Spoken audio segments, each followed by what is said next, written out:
Seekord tulime filmima uut Astrat sootuks Ungarisse, aga ma räägin natukene nüüd sellest 11. põlvkonna mudelist lähemalt. Astra kasvas välja kadetist ja tegelikult on läbi aegade erinevatele kadettidele ja Astratele antud selliseid sloganeid nagu Das Auto ja People's Car ja nüüd see uus mudel kannab lööklauset The Quantum Leap, mis tähendab järgmist sammu. Ja selle järgmise sammu all mõeldakse seda, et sellesse Astrasse on toodud kõik premium-markide gadgetid nagu LED-matrix esituled, massaažiste ja isegi õhuvärskendaja. Mis puudutab Astra välimust, siis see on pigem evolutsiooniline kui revolutsiooniline, aga sellega me oleme ju tegelikult harjunud, sest viimase aja sakslased teevadki just selliseid väga rahulikke muudatusi. Aga tegelikult on selle auto all väga palju muudatusi. Nimelt on see uus Astra kuni 200 kilogrammi kergem kui eelmine ja väliselt on see auto ka natukene väiksem. Aga seevastu osatakse seda väikest ruumi väga hästi ära kasutada ja salongis on tunduvalt rohkem ruumi kui eelmisel mudelil. Mootorite valik algab 1,4 liitrise 4-silindrilise vabalt hingava 74 kilovatise bensiinimootoriga. Siis on täiesti uus 3-silindriline liitrine ja sellel on 78 kilovatti. Ja siis tulevad 1,4 liitrised turbomootorid, millel on 92 või 110 kilovatti. Ja nüüd jõuamegi diisliteni. Valikus on ainult 1,6 liitrise töömahuga ja 4-silindriline mootor, aga sellel on kas 70, 81 või 100 kilovatti. Käigukastide valikus on kas 5-käiguline manual või 6-käiguline manual, siis robotiseeritud 5-käiguline automaat ja klassikaline 6-käiguline automaat. Uue Astra pagasiruum on keskpärane, aga seest mahutab see siia väga hästi 3 inimese käsipagasi. Ja litraasilt tähendab see seda, et siin on 370 kuni 1210 liitrit pagasiruumi. Ilusti on olemas kotikinnituskonksud ja seljatoed saab ka alla lasta. Astra tagaistmel on piisavalt palju ruumi. Mul on jalaruumi piisavalt, pearuumi on piisavalt, istme põhi on tunduvalt pikem kui tavaliselt ja tänu sellele on mul ka jalad siia hästi toetatud.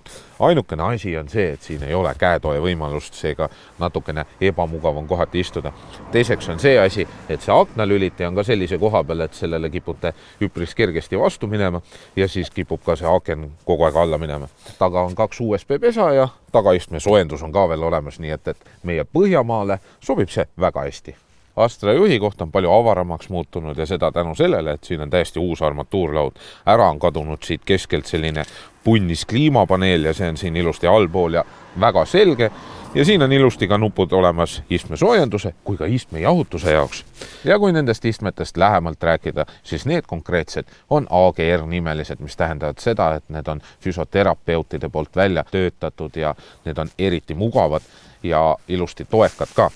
Lisaks sellele on siin ka massaažifunktsioon, mis töötab päris ehtsalt ja näiteks kui te olete kontoritööline, siis selline lõõgastus kulub väga hästi õhtul ära.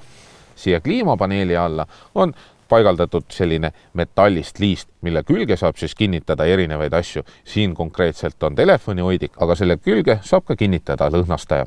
Mis puudutab nüüd seda multimeediasüsteemi, siis see on väga innovatiivne, sellepärast et see toetab nii Apple CarPlay'd kui ka Android autot. Ka laegaste osakond on siin täiesti praktiline. Ukse sees on tasku nii suur, et sinna mahub liitrine pudel, siin keskkonsoolis on täpselt nii palju mahtu, et saab 2,5 liitrist pudelit ära pressida. Siis kindalaekas on ka piisavalt palju ruumi rahakotile. Siin vasakul pool armatuuri all on ka veel selline väikene sahtel, kuhu sisse mahub samuti rahakott. Ja kindalaegas on nii suur, et sinna mahub peale käsiraamatu veel natukene asju.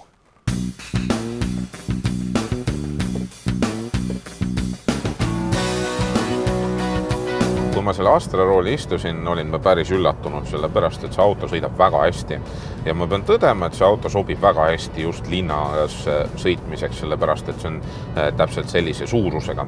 Siia mahutab väga hästi 3 inimest, 4 mahub ka, aga siis peab juht ennast natukene koomalemale tõmbama. Roolitunnetus on selline, et see on natukene jäigemapoolsem, väga palju tagasisidet roolist või ratastest rooli ei tule ja kõige rohkem on häirivamaks muutunud mul siin just see rajaabiline, sellepärast et kui sa lähed nagu joone lähedusse, siis ta ei anna mitte helisignaali, vaid ta tõmbab suhteliselt jõuliselt siin tee peale tagasi, et see on natukene häiriv. Müratase on kusjuures hämmastav, sellepärast et siin Ungaris me sõidame ikkagi natukene suurematel kiirustel kui Eestis ja auto on iseenesest väga vaikne. See mootor, siin on 1,6 liitrine 100 kilovatine sosistav diisel, nagu Opel ütleb.